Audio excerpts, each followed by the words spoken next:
bay lên trên rồi. Dê máy bay quay hẳn là được hạ xuống rồi dê. Máy bay máy bay tung hạ xuống rồi dê. Dào lên cổng của người ta.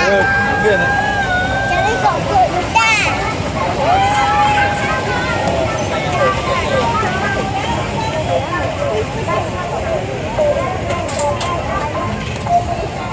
Ơi, số 2 bảo bao. Cuối cùng cabin rồi.